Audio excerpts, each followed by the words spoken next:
started some years ago a project to record interviews with people, local people in the community who had dealings with the Rajneeshis. So my talk is not so much about the Rajneeshis and the sannyasins who lived on the ranch, because there's quite a lot of documentation of that. They've written autobiographies and so forth. But I just wanted to make sure that the local memory got recorded and saved. So the Raj, let's start out with a little song here. This is the Les Anderson Band, and interestingly enough, he was in the audience, but he didn't identify himself. And so I'm going to play the song. This was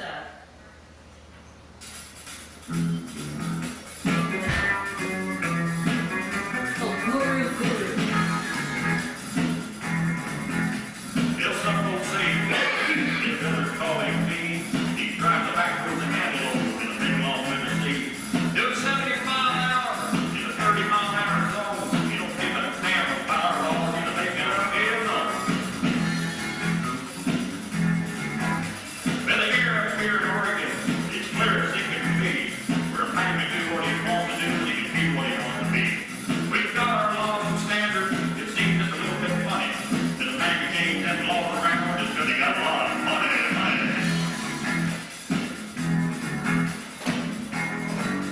Hey, guru, anybody what you want to do? Guru, so the whole damn town's picking on you.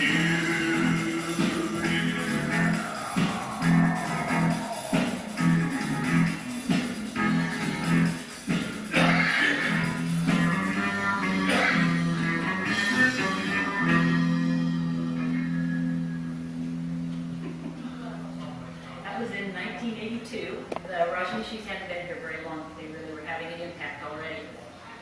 The Rajneesh cult was located in southern Wasco County between 1981 and 1985. So the focus of my talk today, like I said, is going to be on not on the cult and followers so much as on their effect on the local people. And there are so many stories that I'm still waiting to hear from the locals. This is the Bhagwan. He in 1981, I'm going to tell you a little bit about his background, where he came from. He was a guru in Pune, India, and his commune was having some troubles. They were being accused of tax evasion and immigration fraud. So he was eager to get out, and his secretary, Sheila, had gone to college in the United States, so she knew her way around here.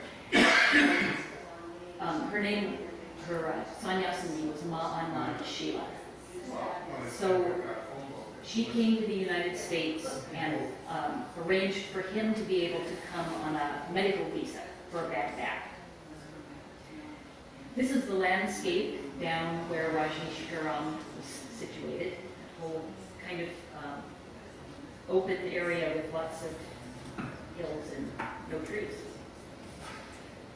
Sheila followed the Bhagwan over on his visa and found out that,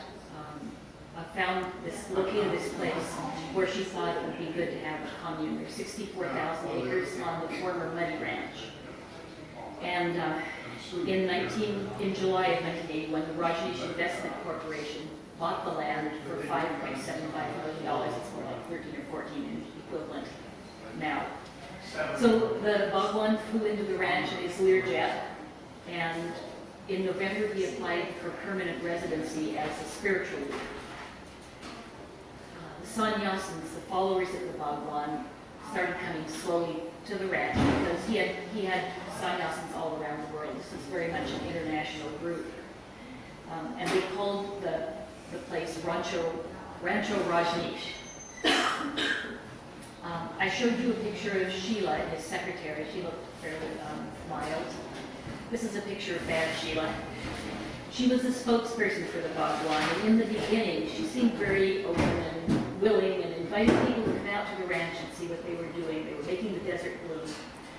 But when there started to be opposition to the commune's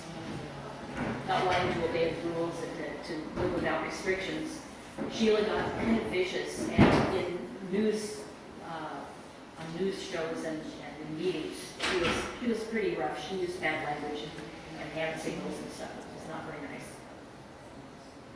This is a map of what Rajneesh eventually ended up looking like. It's situated in a canyon down between hills along Muddy Creek. The number of people that were living on the ranch began to increase dramatically, and kind of secretly. The Rajneeshis were doing a lot of building without the proper permits from the planning department. So I will tell you a little bit more about that later. Dan Moreau is the planner, and I've got some bits of his interview to let you hear. This is a picture that my mother took on the first trip when they went down there to look at Rajneesh. Obviously, the place is in a total construction state status. So the sannyasins themselves were mostly wealthy and well-educated. But when they came to the ranch, they most often didn't work in the things that they'd been trained for. Everybody did farming, helped with building, construction, worked in the gardens, and that kind of stuff, drove heavy equipment if they could. There were a few sannyasins who did work in their field. They were doctors and lawyers for the most part. And they worked to benefit their, I mean, if they earned money outside, it came back to the commune. This is an overlay map from a newspaper showing the undeveloped canyon and then what the Rajneeshis planned to put on it. They wanted to incorporate a city down there they would call the city of Rajneesh, using about 2,000 acres of the land that they owned. And then they found out that they couldn't do that because the land was zoned for exclusive farm use. So they turned to other methods to get the land use decisions that they wanted. So their first effort was to take over the city of Antelope. It was about 18 miles from Rajneesh, but it was an incorporated city. Margaret Hill was the mayor of Antelope at the time of the takeover, and Keith Mobley was the city attorney, and I'll be talking about them a little bit later too. This is what the valley looked like when it was built up, probably at pretty much at its peak, maybe during one of the international summer festivals they had 3 of annually. So you can see the road just kind of wanders on down to a big lake. The Wasco, even though the Rajneeshis had been denied the incorporation of the city, the Wasco County Court had some sympathetic members, and they voted to approve the Rajneeshis' petition for incorporation. So, of course, the Rajneeshis voted 154 to 0 to incorporate Rajneesh in their election in 1982. So then the city had the power to decide what went on inside its city limits, and it was out of the hands of the county planners at that point. They went ahead full speed. But there were some complications, and the Oregon Land Use Board of Appeals made rulings that were then heard in the Court of Appeals and overturned. And things went back and forth quite a bit.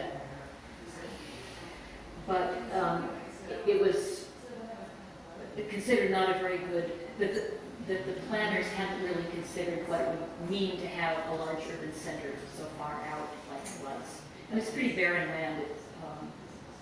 It doesn't have a lot of resources, and it's pretty isolated, which is apparently what they want to have. That's the Rajneesh flag flying below the U.S. flag. At this point, the leaders of Rajneesh decided that the best way forward was going to be to get control of Wasco County's government by manipulating the elections to capture the seats in the count for the county commissioners, county court. So County Clerk Sue Prophet and Karen LeBreton Coates and Linda Brown were all involved in these efforts to try to prevent that from happening. This pillar is in Rajneesh. It kind of says what they were thinking about the Bhagwan. They're very worshipful of him. So of the 2 ideas that the Rajneeshis decided that they would enact, order to get control of the county court. The first one was to increase the number of voters that would vote their way. And the second thing was to decrease the number of voters that would vote against them. So in order to increase the number of voters that they could manipulate, they started a share a home program and brought in homeless people from clear across the United States, as far as New York. They brought in several thousand people, promising them a place to be in the winter, and food and beer and clothing. Of course, it would be red clothing because those were their colors. And they got a lot of people to come. But at that time, Oregon had a same-day registration to vote. So you could come in, you could register to vote, and you could vote that day or the next day. And Norma Paulus, who was the Oregon Secretary of State, thank you, in consultation with the county here, put a stop to that. She stopped all voter registration in the county. So then the Rajneeshis had no more use for these homeless people that they brought, and they just turned them out. And it was winter, it wasn't a really nice thing to do. So people started ending up in the Dalles and in Madras, and I even heard Shaniko, which is pretty isolated, but they had no money and they had no way to get back to their cities of origin. So the Salvation Army was really helpful in helping them get back. And also, a couple of DJs in Portland, that's Sheila, Ma and Sheila in the a couple of DJs wrote a song called Shut Up Sheila. It's kind of loud, so I'll play at least a bit of it. They were trying to raise money to help the people involved. Sweet little Sheila, Mama Done Sheila, you're the backwalls right-hand gal. Big mouth Sheila, Mama Done Sheila, you should take the silence vow. Shut up Sheila, on the news we see ya. Say words you should not say.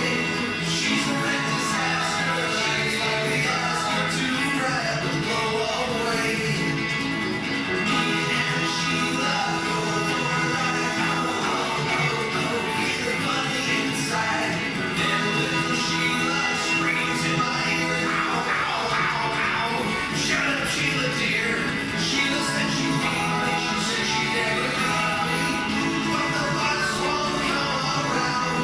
I'm so loud and crystalline. Wasco County, man, this little girl is loud. I've always meditated 110 decibels. Shut up, Sheila. It's American right to carry megaphone. Shut up, Sheila. Freedom of speech includes volume. Sheila. I'm qualified in public relations. Shut up, Sheila. I used to run part-time as my editor. It was really something. So you see that this was a parody on Tommy Rhodes' classic Sheila song. So the other side of the plan to win over the county elections was to reduce the number of people who would vote against what the Rajneeshis want. And to this end, the Rajneeshis obtained some Salmonella hyphaemeria bacteria from a lab in Seattle. And they started experimenting with it. They put it on doorknobs, they spread it around toilets in the courthouse and stuff. They even shook hands with somebody they felt was frail and might get sick from it, but nothing happened. And these people were really up there. So they figured that the best way, actually they also put it on lettuce in the grocery stores, but nobody seemed to have gotten sick from that. So they decided what they'd do was distribute it on salad bars in restaurants in the Dalles. And there were 10 restaurants that were mainly affected. But I'll come back to this bit in a little while.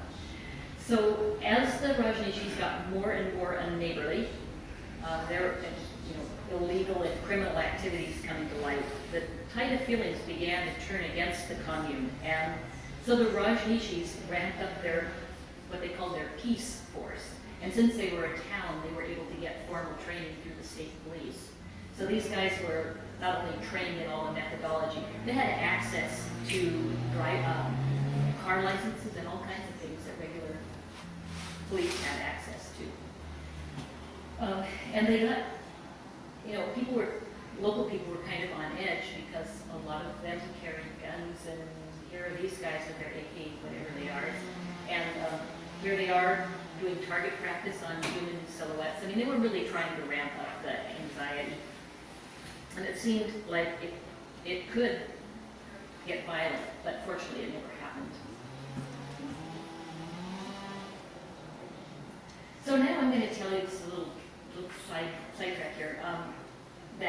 That's my dad standing there, and some friends from Sherman County, and my mom took a picture. They were at Rajneesh on a visit. They first went in September of '82, and they were very much welcomed and allowed to wander around and ask questions and do whatever they wanted to do. I went with them 9 months later on another visit, and it was completely different. We were not allowed to walk around. We were stopped on the county road coming in and questioned about where we were going and how long we were going to be there and that kind of thing. A county road. And when we got there, we had to get onto a bus and ride around and get a tour. And the people were cordial, but we were obviously being taken in a certain way. One kind of funny thing was we heard our guide being called a Twinkie. She was a hostess, right? So hostess Twinkie. That's one of their making jokes or something. And while we were there on the ranch, we saw a drive-by. Every day, Bob Vaughn would get into one of his Rolls Royces and drive past all his adoring sannyasins, and it looks like they stuck flowers all over his car. But the day we were there, this is obviously something off the internet. It looks too perfect. And I want to show you this photo because I know who the photographer is. I found out, but he's never attributed with this. It's one of the iconic photographs from the Rajneesh period. These ecstatic sannyasins. So what we saw, my mom, dad, and I, was something more like this. It was the middle of the summer. It was really, really hot. The sun was beating down. Bhagwan wasn't coming. He was slow. And so it wasn't anything really like that very picturesque thing that we saw earlier. Okay, I started working for the post office in 1984, and I saw Rajneeshis around town here in the Dalles, and I didn't think much about it. I mean, I'd heard good and bad, and I saw the colors of their clothes, and I figured people seemed to think they were okay because they were buying a lot of building materials and doing construction work, and they were still paying their bills at that time. So I didn't see that there was any real problem with them. They were always cordial. But my neighbor in the Dalles, Cecilia Cushing, had another point of view. This little section I'm going to do right now is about how the town of Antelope got taken over by the Rajneeshis and renamed Rajneesh, and then how it later came back to being Antelope. This is what Antelope looked like. It's pretty well defined. It's just very isolated and had a stable population of about 47 families that had been there for generations, and actually some people who had retired from the Portland area. Known as a good retirement place. So Cecilia Cushing's nephew, Bill Driver from Waunick, was pretty unhappy with the way the Rajneeshis were treating people in Antelope, and so he was telling this to his aunt, and she was relaying it to me. And Bill had been harassed himself, and so he wanted to do something. He went to Will Finney, who was the editor of the Dallas Weekly Reminder, and convinced him that together they should be investigating some of the things, these disquieting things that were happening. This is a photo of Keith Mobley. He is from Antelope originally. His family lived there, and he's a lawyer. He'd been acting as the pro bono city attorney because his parents were there, and he also was helping out with the water system, which kept breaking down and stuff. So he was out there a lot. And he found himself kind of in the middle of the Rajneeshi situation, whether he wanted it or not. And besides the takeover of Antelope, there were a couple of other things that were going on, and one of them was a problem with the schools. The Rajneesh wanted to run their own schools, but they didn't want to have to meet the standards. And the county kids, their parents didn't want them going to school with these weird people. And so they ended up getting sent to Madras, and there was a huge tussle over how the funding should work. There was also an argument about the Episcopal Church out there. The Rajneeshis wanted to take it over for a community center since it hadn't been used very heavily.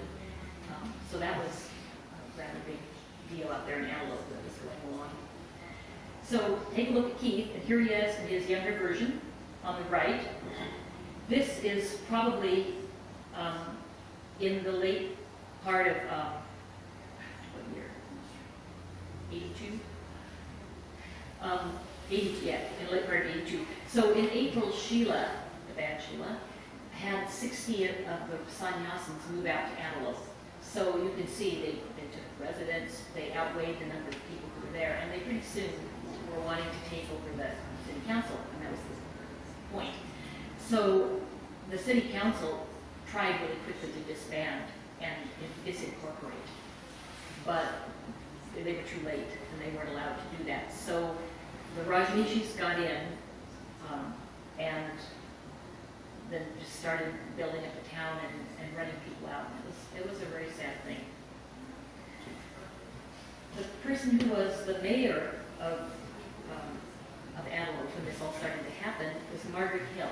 I can't say enough good about her. I know her and I've interviewed her, and she actually lives in the same assisted living that my mother-in-law lives in. She's just a lovely woman, very gracious, and she must have nerves of steel because these people were just pretty much intolerable. She's got a good sense of humor and pretty cool. So she's a former teacher, and she'd just been having routine meetings with the Antelope City Council, and then when the Rajneeshis started to come in, they just tried to make everything go haywire. So she had to lay down some rules about needing to have all the materials for the meeting at a certain deadline time, and the Rajneeshis just kept playing around with this all the time. So I'm going to play you a little bit of her interview that I did. And because it's a little bit hard to hear her, there was a heating fan going in the background, so there wasn't a lot I could do about it. But she said that one day the Rajneeshi guy, David Knapp, or Krishna Deva, would, he wanted her to agree that if they allowed Rajneesh Puram to become incorporated, that it would take some of the pressure off of Antelope at least and go back to normal. And Margaret sort of agreed that she didn't think that that was going to be legal or possible. But ultimately she did what he asked and wrote a note to Sheila, because apparently Sheila was requesting that. So now I'm going to play you what her story about what it was like. Which of the Rajneeshi could you identify individual people? I knew Dave Knapp, he was called Krishna Deva. He was just kind of a step-off. He was in charge of things that went on in Antelope. He was the one who brought up things with council meetings and that sort of thing. And later on, when they applied for the city up there, he came and he talked to me all afternoon about how much pressure it took about that, which was probably true. So I finally wrote him a little note, and I said something to the effect that it might take the pressure off Antelope if the Rajneesh had their own city out there. But I thought it was my way to do small. He was back at my work the next day, and he came in, and he was really upset. Sheila hadn't liked him. Sheila was upset, and I said, shoot, she was always upset.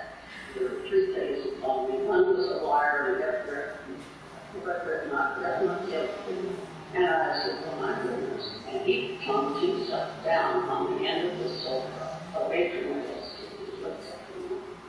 And looked at the and wrote that my longer profile. And finally I said, are we playing games with one another?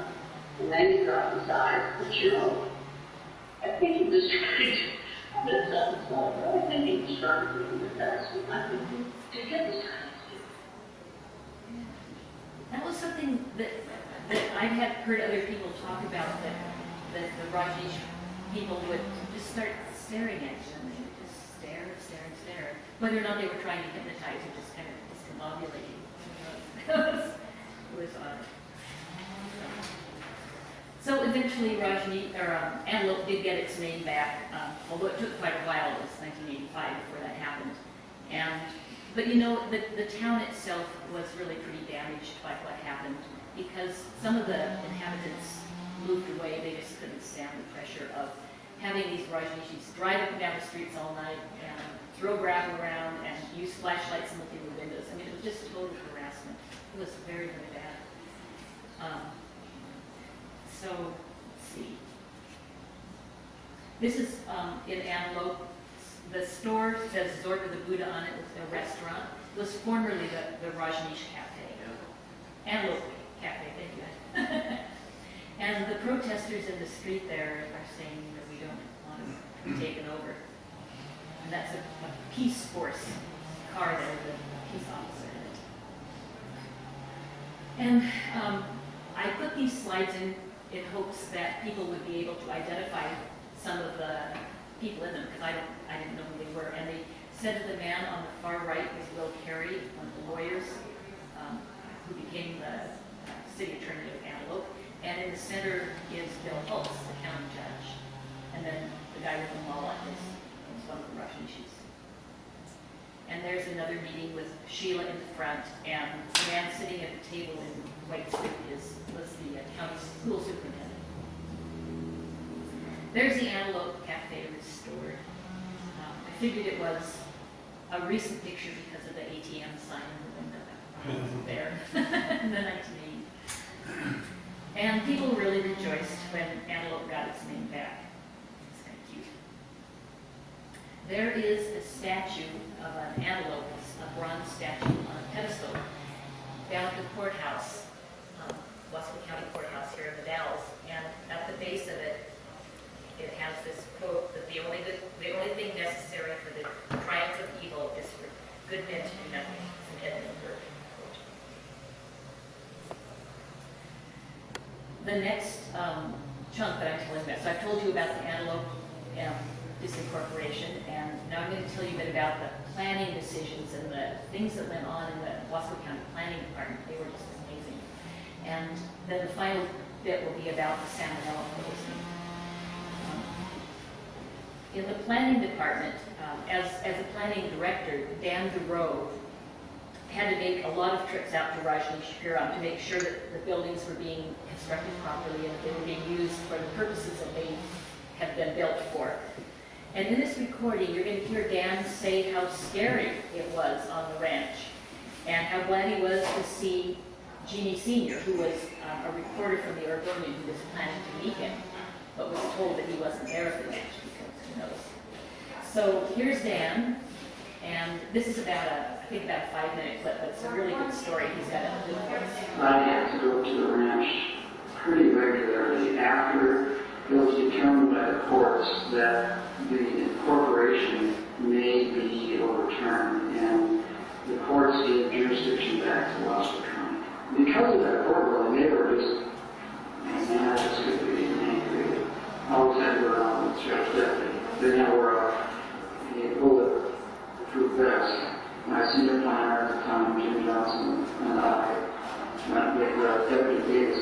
And we had been gone for a couple of hours when Jeannie Senior called. My secretary said to her that we had left and we were down to the ranch. She got her car and drove down there. When she got there, they just denied that I was even there right there. Well, in the meantime, we arrived and we had to drive all the way down where that truck farming operation, and there were some new buildings that were built and we wanted to verify that they were actually farm buildings. 2 cars followed us, and we drove straight down to that farming operation. You know, we just didn't want to be loitering around there all day because of the way they treated us when we were down there. They would use profanities and call names and scream in my face. And so we got down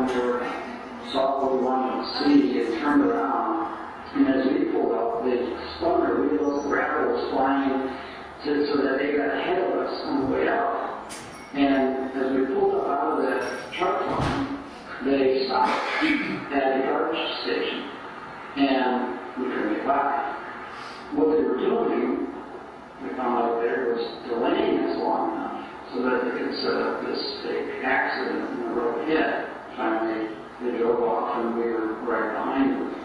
So we went up over a couple of hills, and sure enough, we come to this tractor with a big wagon crossways in the road at a point where there were deep ditches on both sides, and we couldn't get around it. It was in a deep canyon. One or two people were standing there who had actually done this. It was more than one person or several to do it outright. And so they said, well, we'll get it cleared. And this was before cell phones and the sheriff's radio, because they're down this canyon, didn't work. Time went by, 1 hour and another hour.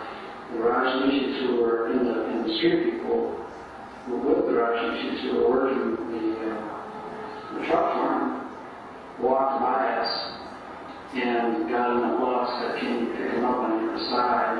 And we realized at some point that we were the only 3 people to be seen. We were set up again. When everybody disappeared, we really began to get concerned. Fortunately, the sheriff's deputy had the emblem, but it got to be kind of spooky. We thought about what we should do. Should we all walk out? Well, then we didn't have the protection of the vehicle, and it was a long walk from there. And that was all through enemy territory, so we didn't think that was a very good idea. We thought, well, should one of us walk out? Or should 2 of us, and one stay with the car? We just didn't come up with a good plan. We couldn't see how we could possibly get around this thing. The sun was getting lower, starting to get a little darker. It's just about that time, I think it was a Rajneesh who drove up, or several in a car from the land side. And behind them, this other car with Julie Reynolds. After denying for quite a long time that I was even at the ranch, they finally said to her, well, golly, he is scared. And so she immediately jumped in the car. She was obviously very concerned. And then made us all think about what it is they had planned that she had told about us. And then decided to drive out of there. I had no idea what they had planned. It wouldn't take much for the Rajneeshis to figure out one of the street people who may be a little bit John's mentally, and say, we'll give you that gun. We'll go shoot these people, and by the way, here's $5,000 or something. We'll make sure you get away. It wouldn't have taken much to have that happen. So in the atmosphere today, that sounds a little paranoid to me, but at the time, Dan was really not being overly suspicious about his safety. He'd already had to send his young children away because the Rajneeshis or someone had called and said, we know where they go to school, we know when they leave the house. And so he got them out of town. And he later found out that he was one of 9 people on a hit list, an actual murder list, of which one of the people had already been an attempt. So he and Jim Kamini, one of the other county commissioners, and Les Seitz, who's the Oregonian reporter who's following this story, were 3 of the people, of the 9 people on this list. So he really was at risk. It was a very strange time. And there's another thing that happened with the planning department. In January 14th, in 1985, in the middle of the night, there was an arson fire at the Wasco County Planning Office. And it was very ineptly set, so that there was just a lot of smoke and water damage from trying to put it out. Or I guess probably the sprinklers damages. But it turned out that the Rajneeshis had set this fire with candles and lighter fluid, but then not allowed a draft. They closed the whole place down, so it just kind of suffocated everything. I apparently weren't too used to setting fire or something. But so they had hoped that the documents pertaining to their case would be destroyed and then they could kind of start over. But there wasn't that much damage and a lot of stuff was able to be retrieved. But just to show you how tricky they were, they right away called the state and filed a lawsuit against the planning department, asking the state to take away the files because Wasco County was incapable of taking care of public records. And then the second thing they did was they formed a construction company and bid on the building repairs. They had the second lowest bid, but it was apparently a real bid, and they were really, and you know, Dan says they might have planted bugs or anything else, so, but took cheap, you know, they were really. So these are some photos of the time. In the front on the right is Dan Thoreau, with some Rajneesh guys there on the left. And now I'm going to show you the same meeting from a different perspective. And you see Dan on the right and the two Rajneesh guys on the left. And then that's Ernie Keller, who was, what did Ernie do? He was in the school system, wasn't he? ESD. ESD, okay. And Barbara Bailey, who was interested in planning. So, here we are to the Salmonella section of the talk. The Rajneeshis had decided, so with the homeless, they'd taken care of, they thought, of bringing in more people who could help them vote. But they were still trying to keep registered voters from reaching the polls. And they decided they could do that with salmonella poisoning. They bought salmonella typhimurium from a lab in Seattle, and they experimented with it to see how best to approach this problem. They had sprinkled it on grocery store lettuce. They had shaken hands and put it on doorknobs and things like that, and nobody seemed to have got sick from that. So they moved to restaurants and applying it on salad bars. So one of the victims of salmonella poisoning was County Judge Bill Hulse. This was still when they were messing around with things before they did the salad bar poisoning. But in August of 1984, all three members of the Wasco County Court were at Antelope, and then they were also at the ranch at Rajneesh. The weather was hot, and they were tired, and some things had gone wrong, like a flat tire that was probably caused by the Rajneeshis. But both Bill Hulse and Ray Matthew, everybody was offered water, but only Bill Hulse and Ray Matthew got ill. And Virgil Ellett didn't, but he was seen to be more favorable towards the Rajneeshis. And I was going to play this, but it's not attached. The sound file is not attached, and I've pretty much given you the gist of what I would have read anyway. So just the idea that it was very deliberate. The water, which was poured from the same pitcher into all three people's glasses, wasn't the problem. They had contaminated the glasses, and they made very sure who got which glass. And Bill Hulse got 2 hits because he had had water in Antelope as well. So he was very, very ill, and it took a long time to recover. This is Salmonella typhimurium. Eventually, when the Rajneeshis decided to contaminate the salad bars, they did it in several ways, starting with September 9th and ending October 10th, 1984. Like I said, there were 10 restaurants that they focused on.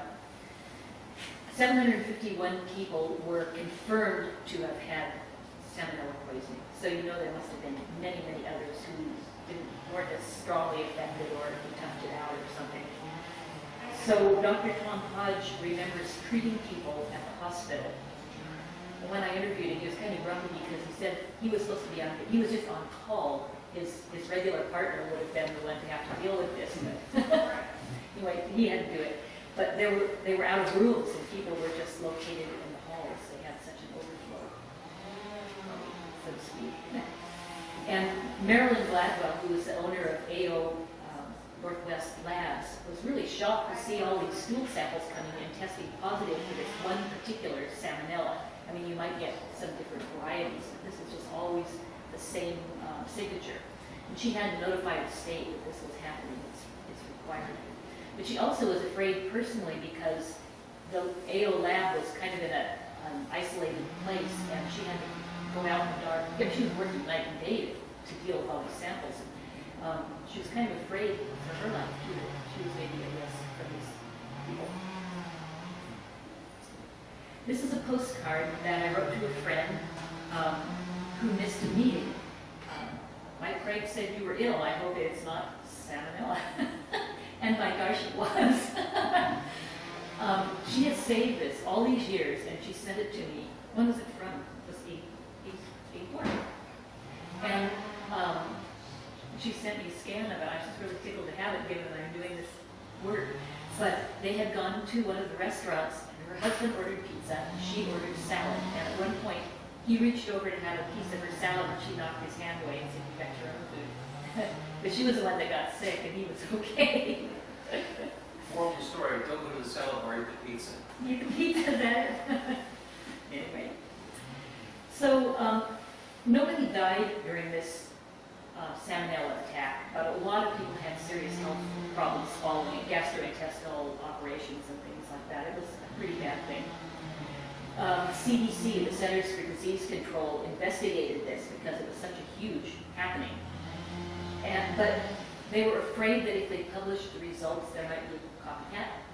So they didn't publish the results for 13 years. I found that's just awful. It's terrible not to have that information out. So it was 1997 before this was published in the Journal of the American Medical Association. So there were, people, there was this kind of undercurrent of jokes, and people were kind of nervous about the Rajneesh story of people. And so there were lots of things like this that you just kind of have to shake your head at. But I'm not supposed to say whose cat that is. It's not in our family. And here's a bumper sticker. It says, "Better dead than red." Yeah.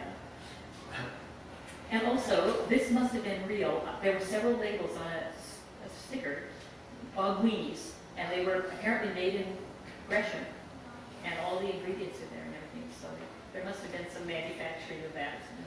Just notice that's an animal, the Rolls Royce, but What? it's Rolls Royce front. Oh, you're right. The front. Oh my gosh, I didn't see that. I like that. Well, there's a mala, and that's with a picture of the Bhagwan on it, and they all wore malas. And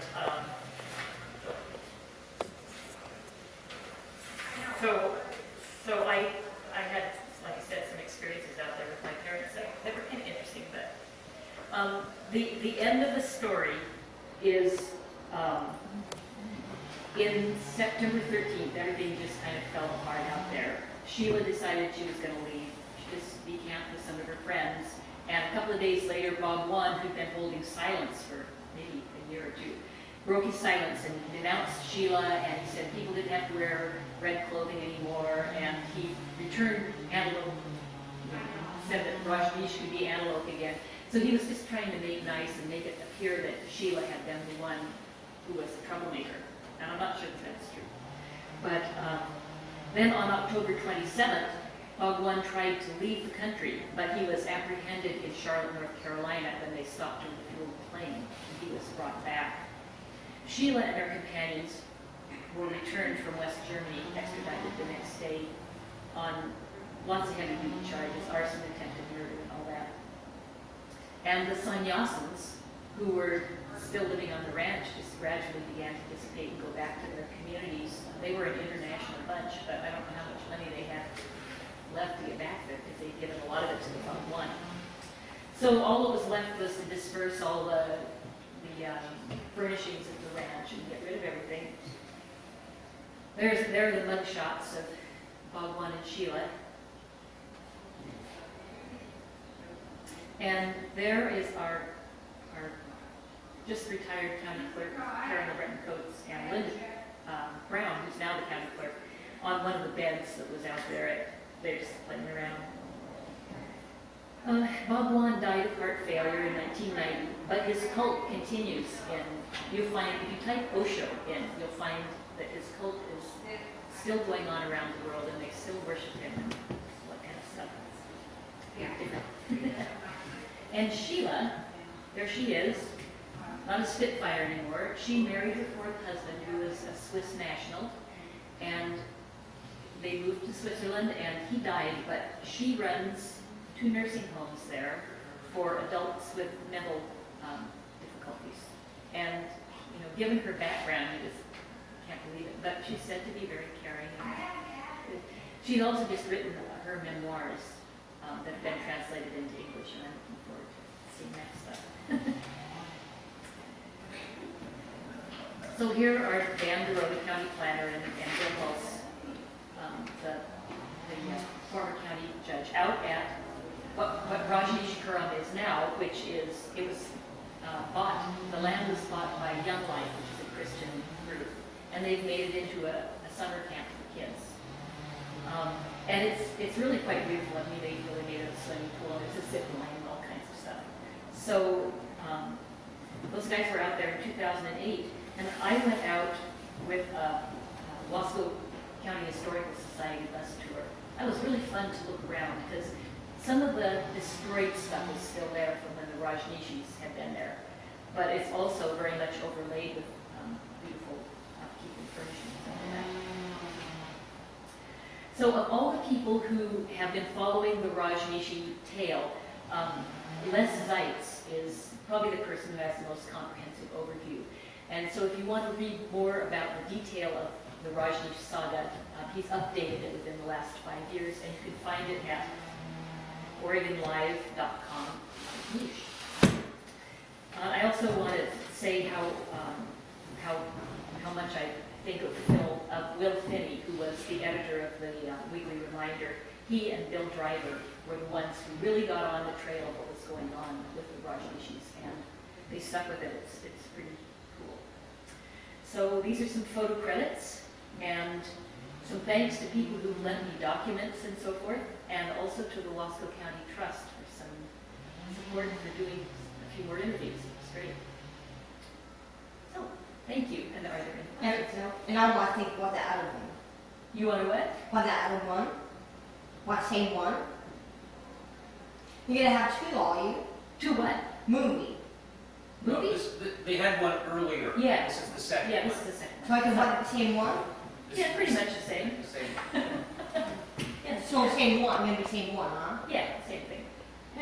Were you able to interview any of the Rajneeshi folks, or have they all disbanded? They pretty much disbanded. There were a few people who were natively from Oregon, but they have written, so many of them have written their own autobiographies, and there's been a lot more looking into what it was like to be a sannyasin and what was going on in the commune and all that. And I thought the place where I can make a difference is collecting oral interviews from the people who were affected by the Rajneeshis. So I've been focusing on the local folks. Yeah. Yes. Where did Margaret Hill come from? Did she come from Portland? No. I have heard her. You know what? She might have. This is More specifically, did she come from Multnomah County? I don't know where she came from for that. Let's see. University of Oregon. Blah, blah, blah. She was a teacher, Miss Owen? and she Huh? moved to So then there'll be none. She was teaching in Grass Valley, which is my hometown. Oh, right. And her daughter was going to go to school at Grass Valley because there was no school in Antelope. And so she didn't want to teach in the same school her daughter was going to. And then she married Hill, who was from Antelope. His wife had died. And now she lives in Hood River. So I know that she has a son in Hood River. But I don't know where she came from before that. I just wondered because there was a Margaret Hill that was the editor of a county newspaper in Multnomah County back in the late 50s. Could have been. It's not an unusual. She was very active trying to incorporate the East Multnomah County into a city at that time. I'll have to ask her about that. That's an interesting thing.